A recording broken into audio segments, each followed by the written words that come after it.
and start our own business. No, how can we steal from this owner? You give somebody your matatu, he goes and arrests himself. Kwa polisi. Anaelewana na polisi, anasema shika hii gari. Pigia mdosi wangu Mr. David. Mwambie umeshika gari. Habari. Nimeshika huyu.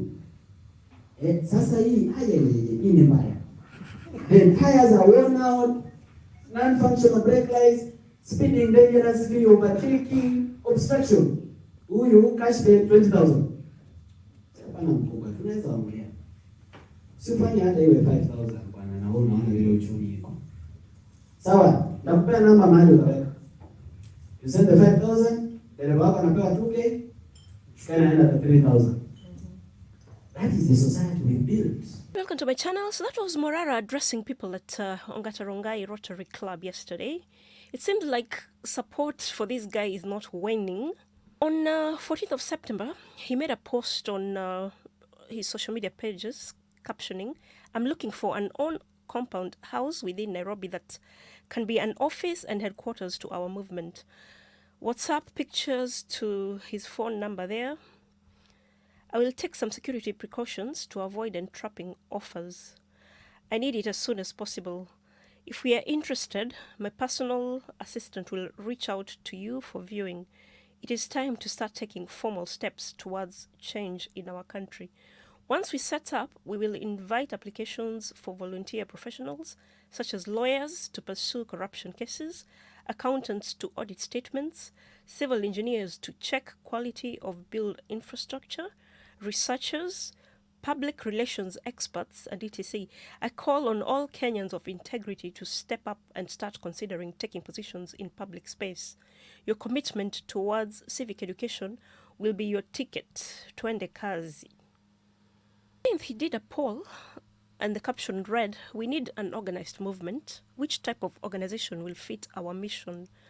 A company garnered 2.9%, an NGO 8.2%, a political party 66%, none of the above 22%. Then he also asked people what is the right time to have our own political party. Yes, very fast was 67%, and the ones who were against the idea was 33% of the poll. With the poll, somebody commented, "My best buddy thinks Jimmy Wanjigi is your sugar daddy. I don't want to believe it, but if time shows it's true, I'll be flapping my wings and fly out of the Kenyan political scene faster than a chicken on a hot tin roof."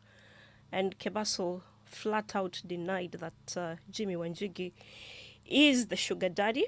Why people are saying that is because obviously Jimmy Wanjigi is not seeing eye to eye with the current regime.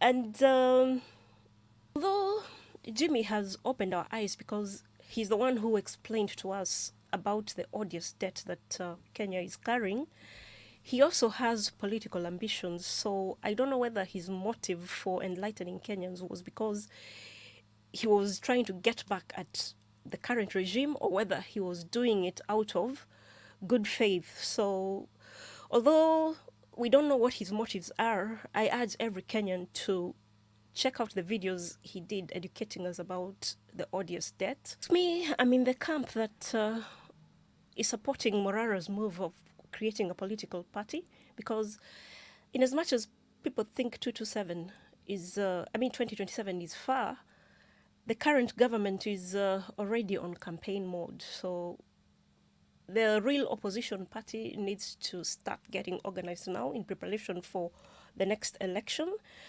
And that is very necessary because as it is, we don't have a real opposition party.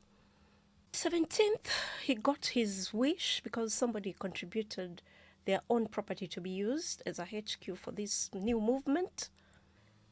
You can see that beautiful image there. And the caption read, "A family friend who lives abroad has offered to donate this house in Kahawa Sukari to be our office headquarters and base of operations. We will only need to pay a small service charge to maintain the property." the person who offered that property has done so in good faith, because you can say the property is unfinished. So I hope he's not, or she is not, trying to take advantage of this opportunity, because he or she has realized that Morara has goodwill from fundraisers. To address Kenyans further by asking, I have a question for you Kenyans. Help me understand. After we have exposed the corruption and theft by leaders in Kenya, what next? How do we remove them from office? Do the voters in Kimilili care that Didmas Baraza deleted someone?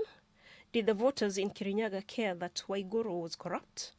Gladys' boss, Sholei, had a corruption case from judiciary, but he's still in parliament, elected by you people. Did William Ruto become corrupt last week or last month or last year? So what do we do? Do we continue making noise and complaining on social media, ama tuingie ground tuanze kumobilize na kueducate? How do we do that without an organized structure? How do we run an organized structure without an office for meetings, strategy, registration, research, etc.? How do we get the office without money? Or if an office is donated, don't we need money for the furniture or the watchman? How do we pay researchers, or how do we motivate volunteers? How do we transport volunteers to villages to do activation without money? Yes, they have volunteered, but how do they get there and come back? Should they also carry packed lunch for the days they'll be volunteering? Are you ready to sacrifice your money to invest in the change? Who is this that you want to lead you without calling him or her a conman? Who are you comfortable with? How does this person lead you without resources? Do you now see why most people in Kenya prefer to do their businesses and live their private life without caring how our country is governed? Yes, because you expect things to come easy. Mnataka kupangwa na mtu akona pesa tayari. You don't want to create an idea. Own it, organize it, and fund it. Nimewaelewa na nimewajua nyinyi. If you think I will throw up my hands and give up, then I'm sorry to let you know that nakufa na nyinyi. I'm not giving up on you. This time round, I'm leading the way. I will show you the way, because we can't be making noise every day without doing anything progressive. William Ruto doesn't care about being called corrupt. He's used to it, and his electorate have no problem with it. If we don't go to the ground and change the reality of the minds there, then we are going to be in this situation for a long time.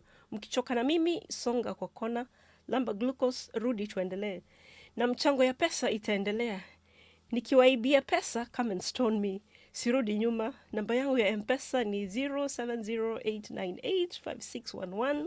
Tuanze kutafuta furniture. Desk na kiti mahali, ukikuja unakuwa served.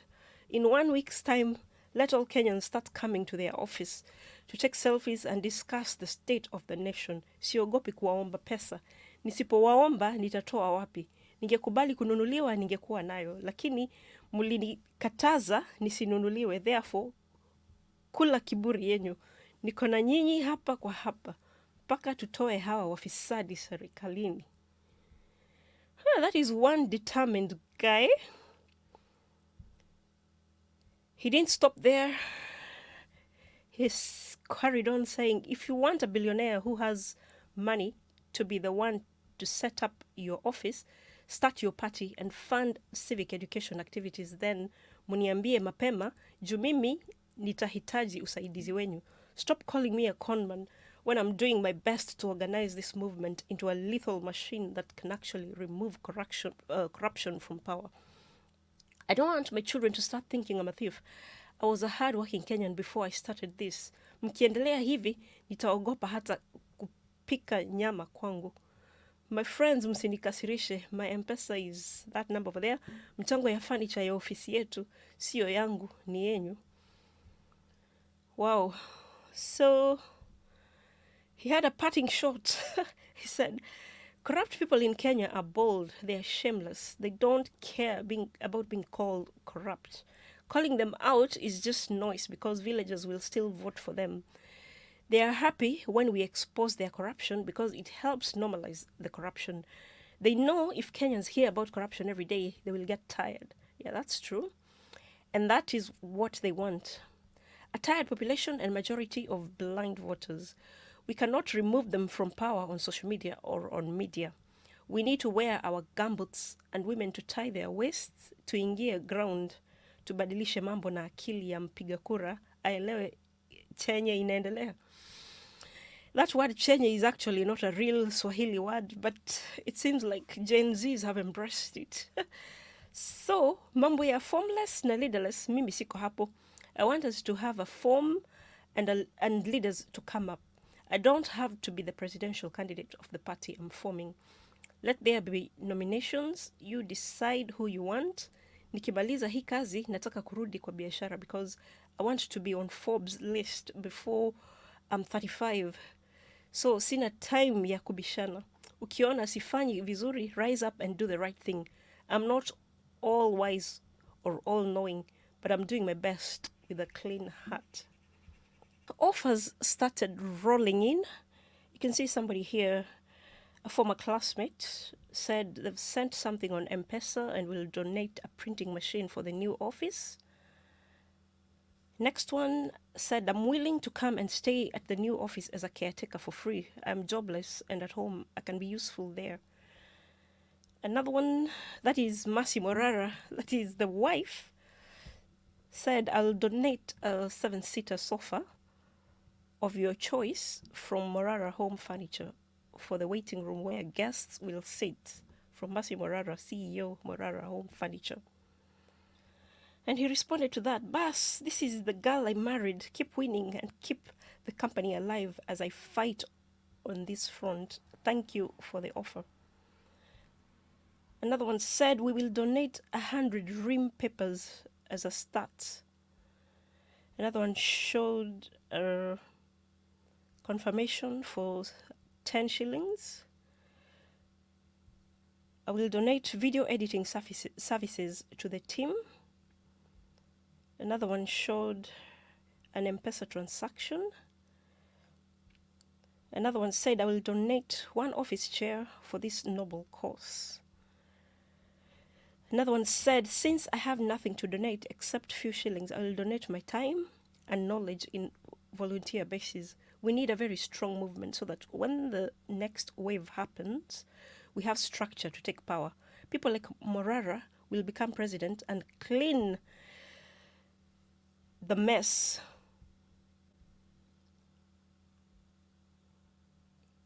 Another M-Pesa transaction. Another one showed a set of sofas he's just purchased from his furniture business. Another one said, umekuwa bega, si ufungue kanisa. Obviously, that's a hater. Most likely, these paid government bloggers who have been hired sent 50,000 shillings, which is generous, towards the service charges for the property that has been donated. Those who are wondering who Masi Morara is, there she is. Okay. So, what would you like to tell Kenyans this morning? Okay, this morning I'd like to tell you to work hard, pray more, and fight for Kenya. Fight for a better Kenya. Kenya ni home. Kenya ni home. Kenya ni home. Kenya ni nyumbani. It seems like he's paid a visit the house that was donated yesterday. It's a beautiful building. He was addressing somebody. Let's just hear what he had to say.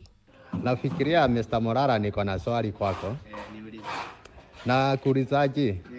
Nataka niambie shinda wa Kenya ni gani? Hii inafanyanga wapigie kura mtu wa kwao. Hii yenye inafanya watu wapiga kura kiukabila. Yaani kiukabila. Awapigi mtu kura juu wanamjua ama vile wanajua utenda kazi wake. Lakini ni ile tu ya ukabila. Ati huyu ni mtu wetu. Tunataka tumpigie kura. Nataka unielezee shida za Wakenya ni nini? Shida kubwa kabisa ya Wakenya, kitu ya kwanza, Wakenya hawajui vile ufisadi inawaadhiri. Hiyo ni number 1. Kenyans don't know how corruption affects them. Kitu ya pili, Wakenya wengi wanaamini kwamba hawalipi tax. 90% ya Wakenya they believe kwamba watu wenye wanalipa tax ni wale ambao wameandikwa kazi na serikali na wale ambao wameandikwa kazi na private companies na hizi biashara kubwa kubwa yenye wanalipa tax. Wakenya nafaa waelewe kwamba Wakenya wote wanalipanga tax. Kama umewahi shika hata 50 bob hivi kwa mkono ama 100 bob, ukaenda kwa duka ukanunua kitu, ujue hiyo kitu ulinunua ulilipa tax. Ndio maana lazima tuende mashinani. Unajua watu wa online kama watu wa Twitter nini, tayari hao wanajua mahali Kenya inafaa kuelekea. Lakini 90% ya Kenya hawajui mahali inafaa kuelekea. So unaona sasa hii Ruto ameanza mchezo ingine. Ameangalia, ameona amecheza watu wa Mount Kenya. Amerealize watu wa Mount Kenya, wamerealize aliwadanganya. So hawezi mpigia kura tena. So amefanyaje? Wamecheza mchezo na Gachagua. Ameambia Gachagua, wewe jifanye ninakuumiza. Jifanye kwamba hata mshahara sikupeangi, hata sikulipangi. Ili watu wa kwenu wakuonea huruma kwamba mtu wetu ameumizwa, wakuje kukuonea huruma. Sasa watu wa Mount Kenya wanaonea Rigiji huruma, wanasema hai, mtu wetu anaumizwa. Yetu huyo Rigiji ndio mufisadi okay, hawezi kuwa mkubwa kuliko Ruto, but he is also very corrupt. Sasa wanataka kuruka kutoka kwa pan waingie kwa moto direct kwa sababu ya mtu wao. So hiyo kitu lazima tuimalize, na lazima Wakenya waanze kuelewa kwamba wanalipa tax. Unaona wale wamama wako nyumbani na wazee, retirees, even young people, youths, wanafaa waelewe kwamba ukienda kwa duka kununua kilo ya sukari, kwa hiyo 200 umelipa ama 150, 100 ama 50 bob ni tax. Wakenya wakielewa kwamba hii pesa inaibiwa ni yao, wataanza kuelewa. Lakini saa hii unajua Wakenya wanasikia 5 billion stolen from Ministry of Health, 12.5 billion stolen from Treasury. But they cannot relate because mtu hajai guza milioni, unamwambia bilioni 5 iliibiwa, anaona ai hiyo sio story yake, anaona kama hiyo ni story ya watu wa Nairobi. Kwa hivyo lazima Wakenya waanze kuelewa kwamba hii pesa inaibwa kwanza ni yao, wao ndio wamechangia kwa hiyo pesa, na hiyo pesa kama ni deni wao ndio watalipa, na kwa kila kitu yenye unanunua kwa duka hata kama ni penseli ya mtoto kuna tax hapo. Okay, mumesikia wa Kenya. So like people have started shipping in the furniture. I told you we were going to get furniture for our new office. Remember, this office is not mine, it is yours. It's where you come to discuss about the Kenya that you want. Alright, hapa ndio tunaleta ideas. This will be the headquarters of our party. This is where we will do member registration from. This is where we'll do our research from. This is where we'll be doing marketing from. This is where we'll be planning our activities across the country from here. This is where people will be coming for meetings. This is where I'll be hosting leaders to come and talk about the Kenya that we want. So we have bought some office chairs. Come, let me show you. So these are desks. These are cabinets being assembled. Another cabinet there. And these are desks. This cabinet is like a safe for safekeeping of files. Another chair here. So we also bought chairs for when we have many guests. Tunaweka huko nje wakati tuko wengi, we cannot fit in the office or in the boardroom. We put these ones out there in a tent maybe on top. So we have bought 50 of them. So we have these. We have these ones. Zenye bado unaona zinapangwa hapo. We have these ones. We have these ones. Yeah, I guess that is it. So that is part of the furniture that we've been able to buy with the money that we've raised. So we are still setting up. I'll not be able to record another video again because some of the rooms in this house are going to be private, and for security reasons I may not want to show everything. But as you can see, we've already started and something is happening. So it seems like a lot is in motion, but after shooting that video, he still addressed us. Some of the office furniture that we raised funds for has arrived and is being assembled. To continue contributing, you can send to M-Pesa 07089855611 or NCBA account or PayPal Morara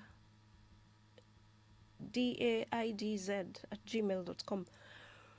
We are also expecting a donation from my company MHF in form of a sofa, as was promised by Mercy Morara. That's his wife. It will be used for the guests.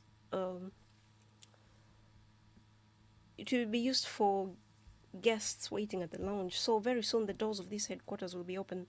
This will be our nerve center from where we collect and analyze data. It will also be our party headquarters and much more. We are trying to organize the movement into a structure and machine that can oppose bad leadership and offer alternative leadership in terms of despair. For those asking whether I know William Ruto, and he actually tagged him, and if I have ever attended any events where he was present, the answer is yes, I know him. In fact, the last time I saw him in person was on 23rd of March 2023. At that time, I did not know that the project he had come to launch in my home area was a fraud. I was naive like most of you at the time. It's also important for all those who believe in me to know that I am not a content creator and I'm not an activist. I'm a leader, and I did not start today. I started when I was a child. I have developed my skills over time. I have stood by my values. I will remain accountable and honest whenever such questions are raised. By saying, I would like the 7 million Kenyans who voted for William Ruto to start forgiving themselves for that mistake. If you cry too much, the tears will not let you see the stars. Let us accept the mistake and think of a new way forward. I did not vote for him because I knew who he is, but I want to be forgiven for attending one of his developmental tours because at that time I thought I was being patriotic and never knew I was in the middle of a crime scene. Kwa hilo, munisamehe. Oh, Morara is such a joker. He can do stand-up comedy. So anyway, he's actually caught a lot of attention from the politicians we are trying to oust and from politicians who want to be on his good side. Because if you listen to their statements, it's like they're regurgitating what Morara has been saying, I think to try and endear themselves to citizens who have lost faith in them. So, like I said before, follow his pages, which I'm going to link below. And I think I'll be doing another video on this guy because he's the gift that keeps giving. So just like this video, share with as many people as possible. If you're not subscribed to my channel, please consider doing so. Thanks for stopping by, and I'll see you on the next one. Bye for now.